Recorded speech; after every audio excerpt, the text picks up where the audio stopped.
I will say that Scream 5, it is an entertaining and fun time.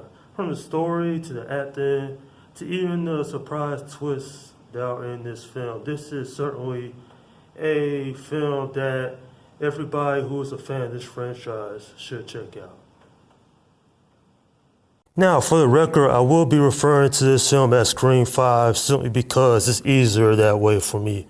And not just that though, I said before in the past, a movie should never be touted as the original film in a franchise because this is not a reboot and it certainly is not a remake either. It is a direct sequel to Scream 4. So Ghostface returns in this fifth installment and well, he's causing a lot of trouble for our new set of characters.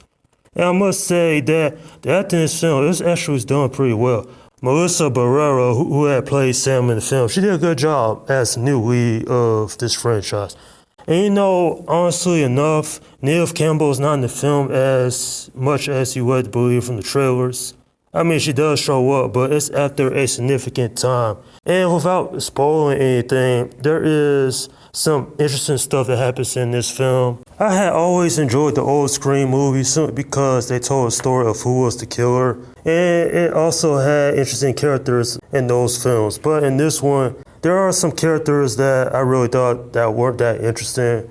But mainly, there are two new characters in this film that I had enjoyed at least. I mean, Samantha and Tara, her sister, played by Jenna Ortega, they're actually interesting characters. And then you had the other three characters return, Dewey, Sidney, Gale. Now, honestly, this is like a send-off, more or less, for Wes Craven, who died a couple of years ago. And, you know, they wanted to make the film that I think Wes Craven probably would have been proud of.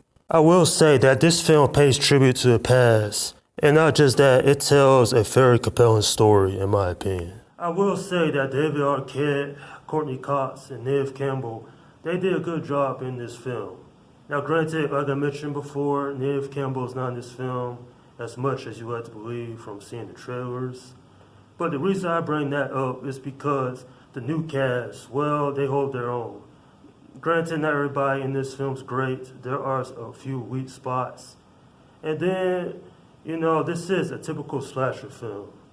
Does it make anything special? No, I wouldn't say this is a special film, but granted, this being the first Scream film in over a decade, it certainly does things a lot differently. One funny part that I must point out is that you see in the trailer, you see one of the characters has a home phone line. You know, what I mean to say is they have a landline. And I was thinking, what teenager has a landline in 2022? You know, but despite all that, I liked this film. It was interesting. Some of the kills in this movie was very brutal and graphic. And you know, Scream been around for a long time. And so they always try to do new things. But you know, granted, I won't say this film is terrible. It's actually pretty decent. But it's not as bad as, I don't know, Scream 3 or so. Certainly a different take on this franchise. And I'm wondering what the future holds for this franchise. I'm giving this film a 7 out of 10. This was a surprisingly decent movie, to say the least, to me. Because I didn't know how this film was going to turn out. I actually had low expectations going into it, but I was generally entertained. I had a good time. And if anything, this not only honors Wes Craven's legacy, but it also is a meta commentary on horror films. David Arquette actually has a significant role in this movie. And I really like that because his character Dewey, well, he helps the new characters as much as he can because Dewey himself been through so much. I mean, this is one of the original characters from the first Scream movie. And I also enjoy the references that was made in this film. I mean, generally there are references from the Scream franchise and a few other horror films.